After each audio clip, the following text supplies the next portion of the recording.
In these logos, the thing that makes them work is something that is very commonplace. The logo element is just part of a standard font, deployed in a clever way.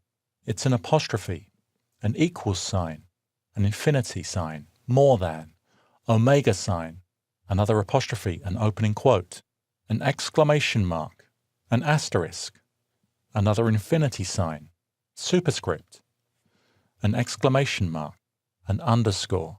My point here is that we have more than just 26 letters, and we should take advantage of our full character set. Here I have 4 examples. In this first, working with a company name, Alpha.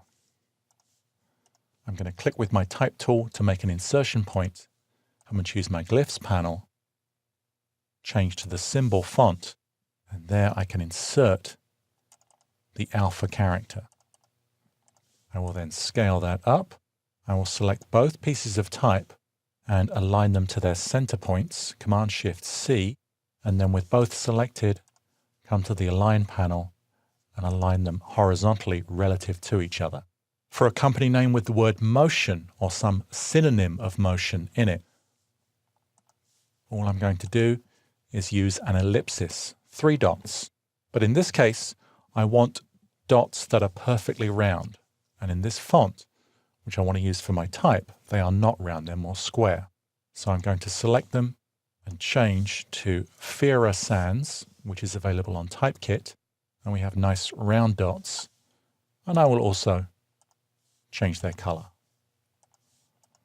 If your name includes letter combinations that have discretionary ligatures and you're working with a pro typeface, then perhaps you could take advantage of that. I'll come and choose my Open Type panel. If you don't see your Open Type panel, you'll find it in the Type group. And then all I need to do is click on the Discretionary Ligatures button. And we have the CT and the ST letter combinations as ligatures. Finally, we saw some examples of apostrophes used. I'm now going to imagine that my company name is apostrophe, and I want to use an apostrophe for the counter of one of the round letters. So it could be the P, but of course it's going to be the O, and I only need it for one of the O's. Type tool, click to make an insertion point. Now the apostrophe in Futura, which is the typeface I'm using here, is not nearly round and characterful enough for what I want.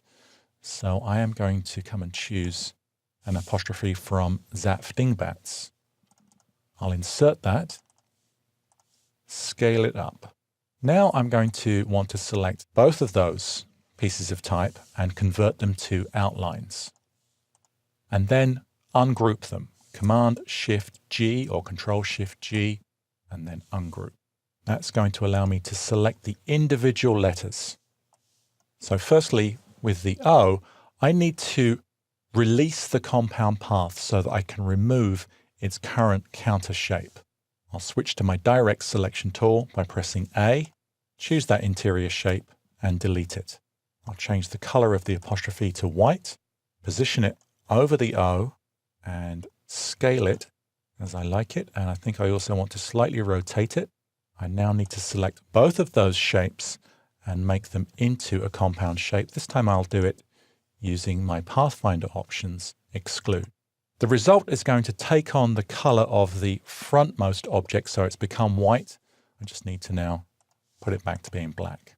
Now the reason I've done that is so that that interior shape is actually see-through rather than a solid white. And just to make my point, I will create a solid shape, send that to the back, and you see that we can see through that. So they're just some simple examples of what you can do with the characters that you already have.